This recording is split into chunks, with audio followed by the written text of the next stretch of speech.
Hi guys, so we're back to week 7 of our term, week 2 of lockdown. Hope you're all travelling well, and we're up to chapter 10 of our little book club, and we're going to start off with Rufus, 5:53am. Sorry, I haven't got my headphones on, I'll just put them on. Okay, now I'm going to start. I can't front Mateo is cool and neurotic and fine company, but it would have been really dope to have just one last sit down at Cannon's with the Plutos, talking about all the good and the bad things that have gone down, but it's too risky. I know what's good with me and I'm not risking getting them hurt. They could hit me back with a text though. I unchain my bike and wheel it out onto the street. I toss the helmet to Mateo, who just barely catches it. So Lydia is right off where again? Why are you giving this to me, Mateo asks. So you don't crack your head open if you fall off the bike. I sit on the bike. It would suck if your last friend killed you. This isn't a tandem bike, he says. There are pegs, I say. Tago would ride on the back of pegs all the time, trusting me not to crash into any cars. Send him flipping off. You want me to stand on the back of your bike while you ride in the darkness, Mateo asks. While wearing a helmet, I say. Holy crap. I really thought he was ready to take chances. No, this bike is going to be the death of us. This day is really doing a number on him. No, it won't. Trust me. I've ridden this bike every day for almost 2 years. Hop on, Mateo. He's mad resistant, that's obvious, but he forces the helmet onto his head. There's extra pressure to be cautious because I'd hate for an I told you so in the afterlife. Mateo holds onto my shoulders, pressing down on them as he gets on the pegs. He's stepping his game up. I'm proud of him. It's like pushing a bird out of its nest. Maybe even shoving, because it should have flown out years ago. A grocery store down the block is opening its roll-up doors for business, as the moon hangs high above its bank up ahead. I press down on a pedo when Mateo hops off. Nope, I'm walking, and I think you should too. He unbuckles the helmet, takes it off his head, and hands it to me. Sorry, I just have a bad feeling and I have to trust my gut. I should throw on the helmet and ride away. Let Mateo go to Lydia, and I can do my thing, whatever that is. But instead of parting ways, I hang my helmet off the handlebars and swing my leg over the seat. We should get walking then. I don't know how much life we have left, but I don't want to waste it. To miss it. Mateo, 6:14am. I'm already the worst last friend ever. It's time to be the worst best friend. This is going to suck, I say, because you're not outing your death.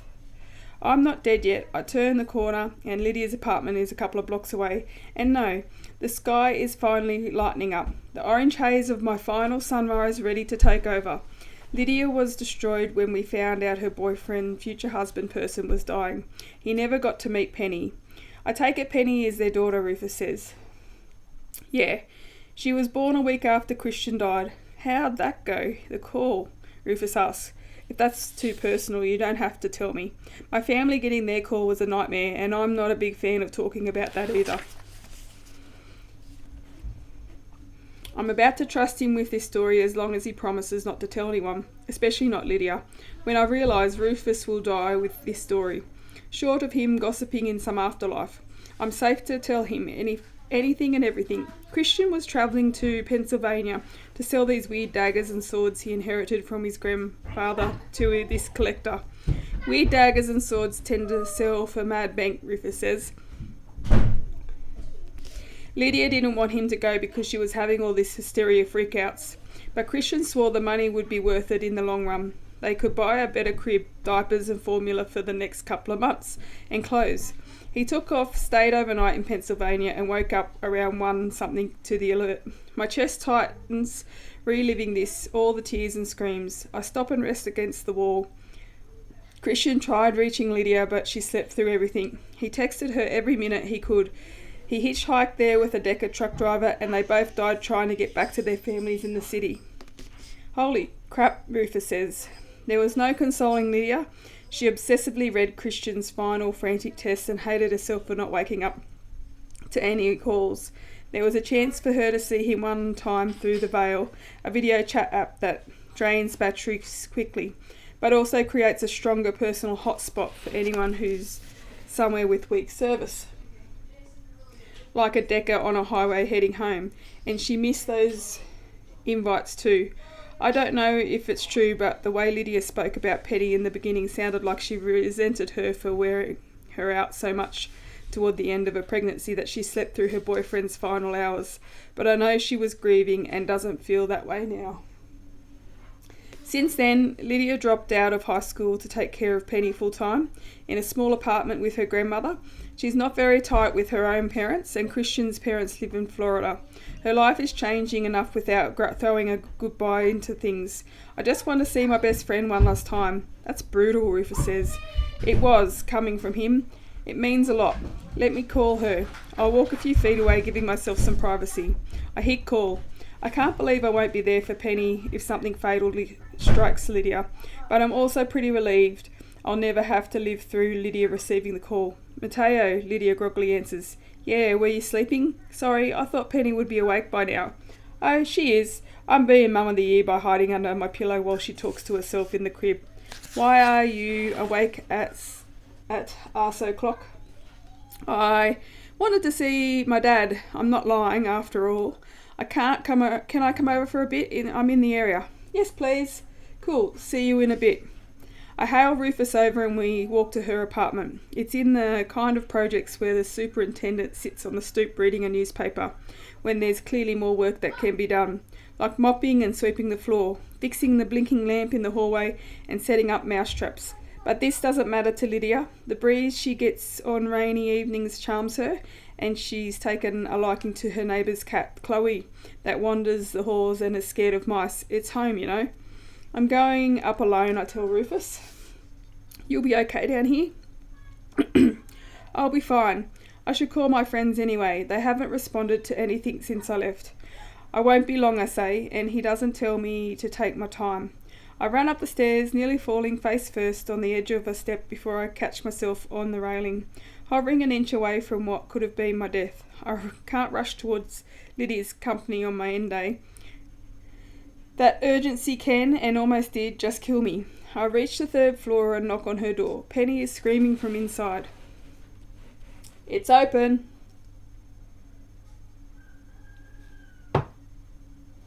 I walk in and it smells like milk and clean clothes. There's a laundry basket right by the door, clothes spilling out. Empty formula bottles are also on the floor. And inside the playpen is Penny, who doesn't have her Colombian mother's light brown skin tone, but instead is very pale like Christian was, except right now she's red from screaming. Lydia is in the kitchen warming up a bottle in a cup of hot water. You're a godsend, Lydia says. I would hug you, but I haven't brushed my teeth since Sunday. You should go do that. Hey, nice shirt. Lydia fastens the top onto the bottle and tosses it to me, right when Penny screams louder. Just give it to her. She gets pissed if she doesn't hold her own bottle. Lydia ties her messy hair back with a rubber band and speed walks towards the bathroom. Oh my God, I get to pee by myself. I can't wait. I kneel before Penny and offer her the bottle. She has attitude in her dark brown eyes, but when she grabs the bottle from me and sits back down on a stuffed bear, she smiles and flashes me her 4 baby teeth before getting to work on her bottle. All the baby books say Penny should be done with formula already, but Penny resists the real stuff. We have that in common. Lydia comes out of the bathroom with a toothbrush hanging from her mouth as she puts batteries into a plastic toy butterfly. She's asking me something, but toothpastey saliva drips down her chin, and she rushes to the kitchen sink and spits, "Sorry, gross. Do you want some breakfast? You're so damn skinny. Gross. I sound like your mother." She shakes her head. "Oh God, you know what I mean. I sound like I'm mothering you." "No worries, Lydia. And I ate already, but thanks." I poke Penny's feet while she drinks, and she lowers the bottle to laugh. There's some gibberish I'm sure makes perfect sense to her, but then she returns to her bottle. "Guess who's got the alert?" Lydia asks, waving her phone. I freeze while holding Penny's foot. There's no way Lydia knows I'm dying, and there's no way she'd be this casual about letting me know she is. Who? Howie Maldonado. Lydia checks her phone. His fans are devastated. I'm sure. I share an end day with my favourite fictional villain. I don't know what to make of that. How's your dad going? Lydia asks. Stable. I keep hoping for one of those TV miracles where he hears my voice and snaps awake, but that obviously didn't happen. Nothing we can do but wait. It's crunching my insides talking about this. I sit beside the playpen and pick up some stuffed animals. A smiling sheep, a yellow owl, and bounce them towards Penny before tickling her. I'll never have any moments like this with my own kids. I'm sorry to hear that.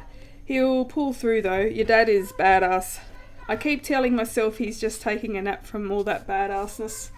Probably. Penny's done with her bottle now and I can burp her. God send, Mateo, God send. I wipe Penny's face clean, pick her up and pat her back until I get that burp and laugh out of her. I do my signature dinosaur walk and where I stomp around like a T-Rex with Penny in my arms, which always seems to relax her. Lydia walks over and turns on the TV. Yes, it's 6:30. Time for cartoons, aka the only time I have to clean up the previous day's messes before it all goes to hell again. Lydia smiles at Penny, slides towards us and kisses her on the nose. What Mummy meant to say is what a treasure her little Penny is. Under her breath and behind a smile she adds, a treasure that leaves nothing buried around. I laugh and put Penny down. Lydia gives Penny the plastic butterfly and collects clothes from the floor. What can I do to help, I say. You can never change for starters. Then you throw all her toys back in the chest, but leave the sheep alone or she'll freak out. And in return, I will love you forever and ever. I'm going to put her clothes in the drawers. Give me a minute or 10. Lydia leaves with the laundry basket. Take your time. God send. I love Lydia in all her forms. Before Penny, she wanted to graduate high school with top honours and go to college to pursue politics and architecture and music history. She wanted to travel to Buenos Aires and Spain, Germany and Colombia, but she met Christian and got pregnant and found happiness in her new world. Lydia used to be a girl who got her hair straightened after school every Thursday and was always glowing with makeup and loved photobombing strangers, photos with goofy faces. Now her hair is what she calls somewhat cute, somewhat lion's mane, and she will never approve any photo to go up online because she thinks she looks too burned out. I think my best friend glows even brighter than before because she's been through a change, an evolution that many can't handle, and she's done it solo. When I'm done throwing all the toys back in their chest, I sit down with Penny on the floor, watching as she blows raspberries. Whenever the cartoon characters ask her questions, this is Penny's beginning, and one day she'll find herself on a terrible end of a deathcast call, and it sucks how we're all being raised to die. Guess we live, or we've given the chance to, at least, but sometimes living is hard and complicated because of fear. Penny, I hope you figure out how to become immortal so you can rule this place for as long as you like. Here's my vision of utopia, a world without violence and tragedies, where everyone lives forever, or until they've led fulfilling and happy lives and decided themselves that they want to check out whatever's next for us. Check out. Penny responded with gibberish. Lydia comes out of the other room. Why are you wishing Penny immortality and world domination while she's learning how to say one in Spanish? Because I want her to live forever, obviously. I smile and make minions of everyone else. Lydia's eyes rise and she leans over, picks up Penny and holds her out to me. Penny, for your thoughts. We both cringe.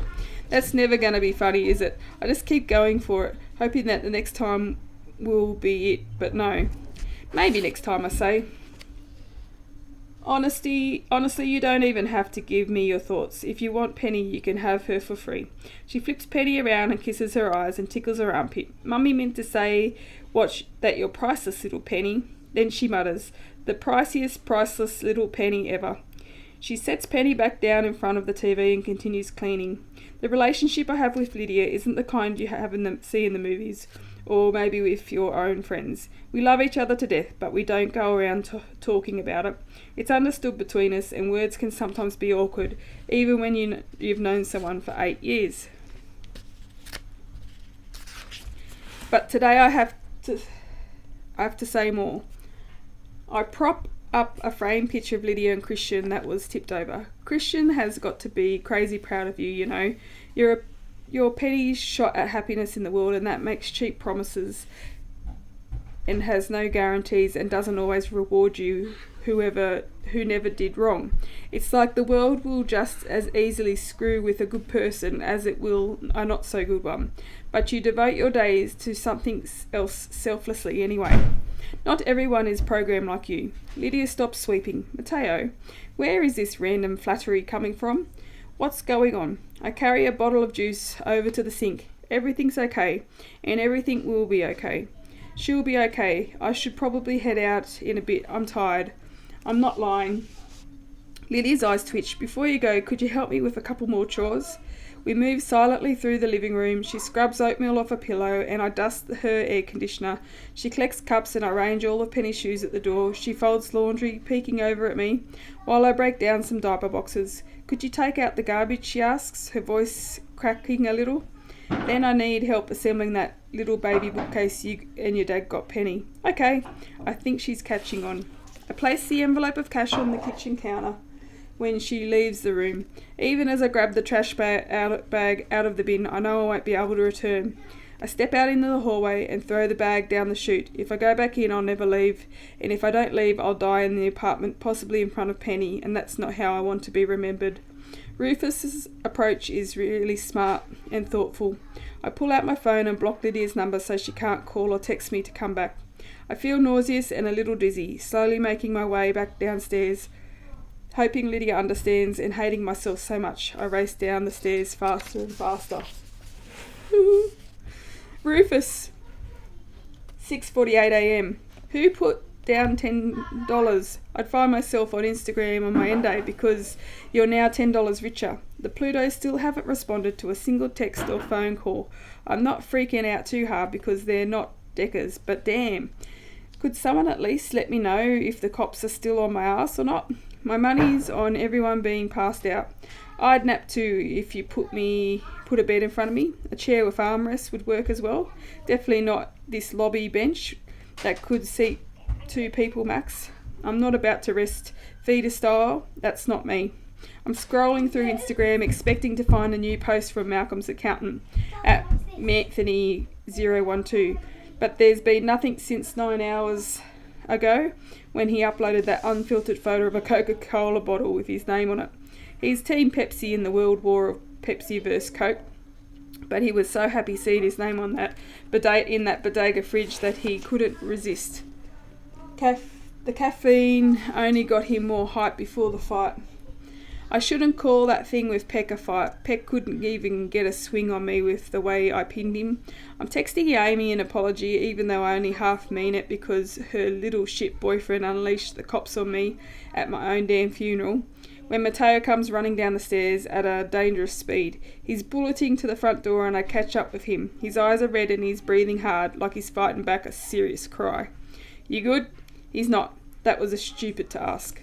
No, Mateo pushes the lobby door open. Let's go before Lydia chases me down. I'm eager to get a move on too, believe me, but this silent mode isn't going to fly with me. I wheel my bike alongside him. Come on, get whatever it is off your chest. Don't carry this around all day. I don't have all day, Mateo shouts like someone finally pissed off he's dying at 18. Turns out there's some fire in him. He stops at the curb and sits down, straight, reckless, probably waiting for a car to knock him out of his misery. Down goes my bike's kickstand, up goes Mateo as I slide my arms under his and pick him up. We move away from the curb and lean against the wall and he's shaken, like he really doesn't want to be out here, and then he slides down to the ground. I go with him. Mateo takes off his glasses and rests his forehead on his knees. Look, I'm not going to hit you with some impassioned speech. I don't have one in me, and that's not what I'm about. I got to do better than that. But I know that frustration you're feeling, dude. But you have options, thankfully. If you want to go back to your dad or best friend, I'm not stopping you. If you want to ditch me, I'm not chasing you. It's your last day. Live it however the hell you want. If you want to help living it, I've got you. Mateo lifts his head and squints at me. Sounded pretty impassioned to me. Yeah, my bad. I like him better with his glasses, but no glasses is a good look on him too. What do you want to do? If you ditch pictures, I'll respect it and I'll figure my next move. I've got to see what's what with the Plutos, but I can't sneak back there. I don't know if there are eyes on the place. I want to keep moving forward, Mateo says. Good call. He puts his glasses back on, and I don't know if you want to put together some analogy on how he's seeing the world with new eyes or something. Be my guest. I'm just relieved I'm not taking this day on alone. I'm sorry for yelling, Mateo says. I still think not saying goodbye is the right move, but it's something I'll regret all day. I did get to say my piece to my friends either, I say. So I didn't get to say my piece to my friends either, I say. What happened at your funeral? All my talk about honesty and getting stuff off your chest, and I'm not being straight with him. It's not interrupted. I haven't been able to reach my friends again since then, and I'm hoping they'll hit me up before I crack my knuckles as cars go by. I want them to know I'm okay. No mystery over if I'm dead yet or not, but I can't keep texting them until whatever happens finally goes down. Set up a countdown as profile. Mateo suggests I've followed enough stories online and I can help you navigate it. I bet he can. Going by that logic, I've watched enough porn to make me a sex god. Nah, that stuff isn't me. I'm never get on board with Tumblr or Twitter or just Instagram. Just Instagram. The photography stuff is still pretty new. Just a few months. Instagram is dope. Can I see your account? Sure. I hand him my phone.